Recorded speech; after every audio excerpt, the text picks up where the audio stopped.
আমি, তুমি, আপনারা যারাই দেশ ছেড়ে এখন লুকান্তরে আছেন তাদের উদ্দেশ্যে বলছি, আজকে আমরাও কিন্তু লুকায়ে লুকায়ে থাকতেছি।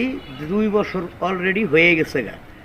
যখনই দেশ থেকে প্রধানমন্ত্রী জননেত্রী শেখ হাসিনা চলে গেলেন, তার কয়েকদিন পরেই দেখি সবাই নাই। এইভাবে তো আর দেশ চলতে পারে না।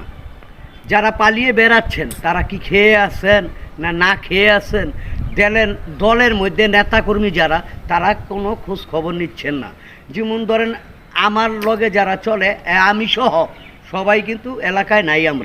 আমরা কিন্তু দূর দূরান্তে পড়ে আছি। এইভাবে তো আর আমরা সারা জীবন দূরে থাকবো না।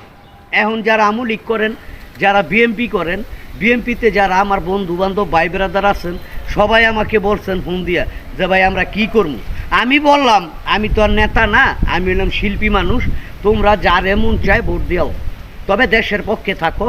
দেশের মানুষকে ভালোবেসে, মুক্তিযোদ্ধাদেরকে ভালোবেসে একটা ভালো মানুষকে ভোট দিবা, আর না ভোট দিবা। তারা সেই কাজটা করেছে, সেটা আমাকে ফোন দিয়ে বলেছে। তো যাই কিছু বলি আর যাই কিছু করি, দিন শেষে কিন্তু আওয়ামী লীগ বিএনপি আমরা পাশাপাশি আছি। কেউ কারো শত্রু না, কেউ কারো ধ্বংস চায় না, কেউ কারো ক্ষতিও চায় না। কিছু রেষারেষি থাকতে পারে নেতাকর্মীদের মধ্যে, সব নেতারা কিন্তু একরকম না। কিছু কিছু নেতা আছে মনে করে নিজের স্বার্থের জন্য অনেক টাকা পয়সা ইনকাম করছেন, তারা আরামে এসে আছেন, পালিয়ে বেড়াইলো আরামে এসে আছেন। কিন্তু আমাদের মতো সাধারণ মানুষ যারা, তারা কিন্তু ভালো নেই। যদিও আমি আওয়ামী লীগ করি, আমার 14 গোষ্ঠী আওয়ামী লীগ করে, কিন্তু ভাই বেড়াদার বন্ধু বান্ধব বিএনপিও করে। কিন্তু তারা কিন্তু বলতেছে আপনারা দেশে আসেন, আপনাদের কোনো ক্ষতি হবে না, আপনাদের সাথে আমরা সব সময় চলছি। আওয়ামী লীগের আমলে আপনারা আমাদের সাথে মিলেমিশে একসাথে, মনেই হয় নাই যে এই দেশে আওয়ামী লীগকে বিএনপিকে সবাই কিন্তু একত্র আমরা চলাফেরা করেছি। বাট আমি বলতে চাই, যারা নিজের স্বার্থের জন্য রাজনীতিতে আসেন, রাজনীতি স্বার্থ উদ্ধার হইলে আর নেতাকর্মীদের পাশে আপনারা থাকেন না, সাধারণ মানুষের পাশে থাকেন না, সাধারণ কর্মীদের পাশে থাকেন না।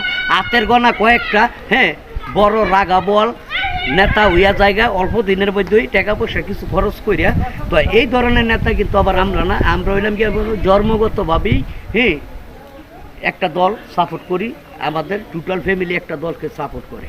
এখন কত হইলো এই যে এনসিবি, জামাত ইসলাম, রাজাকার, এই ধরনের লোকদেরকে দেশ থেকে ইমিডিয়েটলি বিদায় করতে হলে আওয়ামী লীগ